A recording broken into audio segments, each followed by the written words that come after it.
You begin with the assumption that knowledge is reliable simply because it feels clear. You believe that understanding emerges from collecting facts, forming arguments, and refining ideas. Yet when you pause, even briefly, you notice that the feeling of certainty often arrives before actual verification. You accept coherence as proof of truth, and you rely on the stability of your own thinking without examining the grounds on which it stands. Al-Ghazali confronted this tension early in his inquiry. He realized that the mind often mistakes familiarity for certainty and confidence for clarity. When you observe your own thinking, you see how conclusions arise before analysis, and analysis follows to justify what you already believe. If thought produces both the question and the answer, what guarantees the truth of either? Al-Ghazali lived in 11th century Baghdad, a place where philosophical reasoning was respected and intellectual debate shaped culture. Scholars defended inherited doctrines, theologians refined complex arguments, and philosophers constructed systems they believed could explain the structure of reality. In this environment, certainty was considered a sign of mastery, and doubt was often interpreted as weakness. Yet Al-Ghazali recognized something subtle. Each school argued with equal confidence, and each dismissed the other with equal conviction. If every group claims truth with certainty, what distinguishes genuine clarity from the appearance of clarity? You often trust the senses because they provide immediate impressions. You trust the intellect because it organizes these impressions into coherent ideas.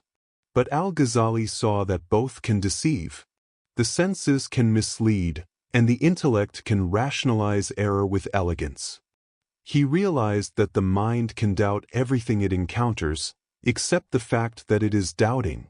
This became a crisis not because he lost knowledge, but because he recognized that what he called knowledge might not have been verified at all. When you consider this possibility, you notice how often your own convictions depend on repetition rather than insight.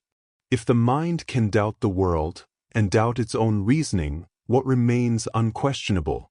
Reason organizes thoughts, resolves contradictions, and guides decisions. It is precise, structured, and indispensable. But Al-Ghazali discovered that reason cannot justify itself. Every logical argument assumes the validity of logic before it begins. To prove logic with logic is circular. To prove it with anything else is impossible because all proof relies on logical structure.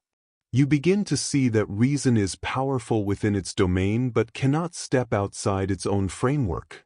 It cannot reach the foundation on which it stands.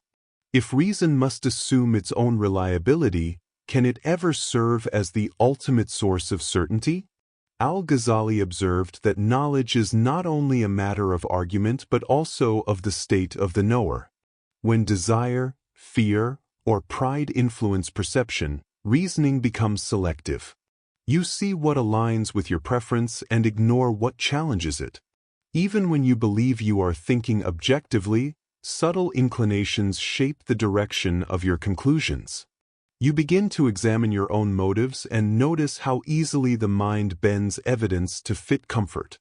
Al-Ghazali proposed that clarity arises when the inner state is unclouded, when the heart is free from bias. The issue is not merely how you think, but what your thinking is shaped by. If truth appears only to a mind free of distortion, how often have you mistaken preference for insight? Doubt, for most people, feels like a threat to stability. But Al-Ghazali treated doubt as a method, a tool to expose assumptions that have been accepted without scrutiny. You realize that questioning is not the enemy of faith or understanding, it is their foundation. Doubt reveals which beliefs collapse under pressure and which endure. As you examine your own thoughts, you notice that doubt often arises when your conclusions are inherited rather than earned. Instead of resisting uncertainty, you use it to clarify what is real.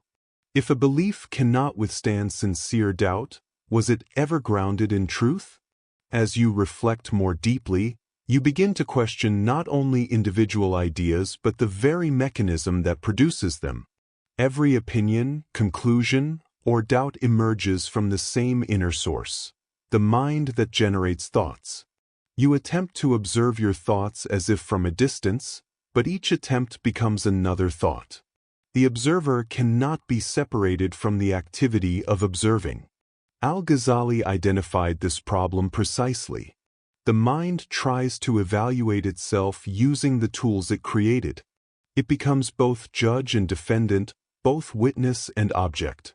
This division fails because the two roles belong to the same structure.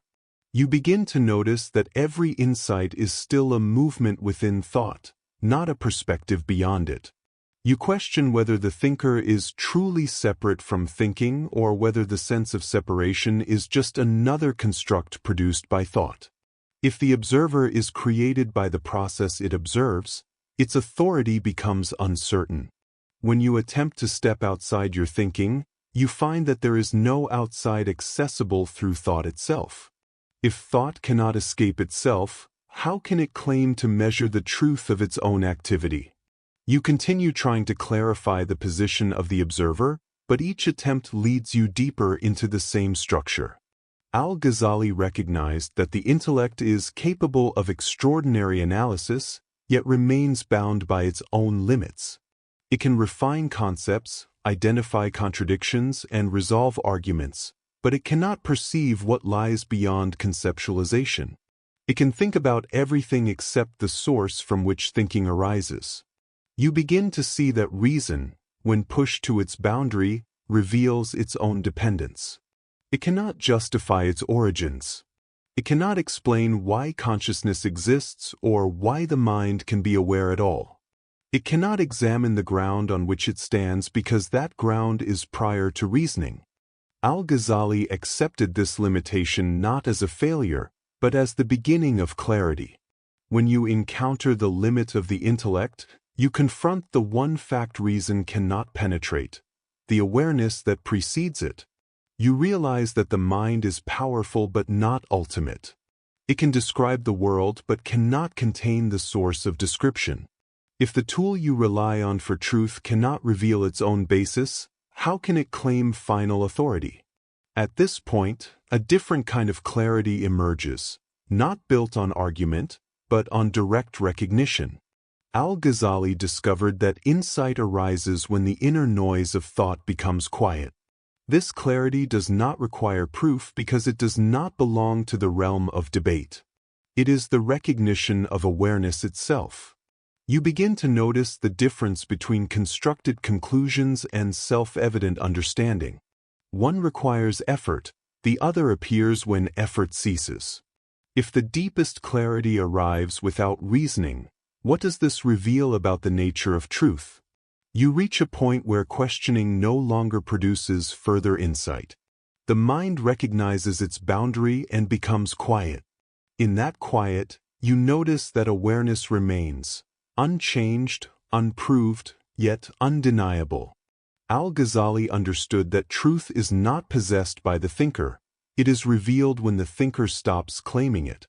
You begin to sense that certainty is not something you construct, defend, or achieve. It is what remains when the search ends, not because the answer was found, but because the one searching no longer needs to grasp. If truth appears when the searcher dissolves, what is left to claim or to doubt?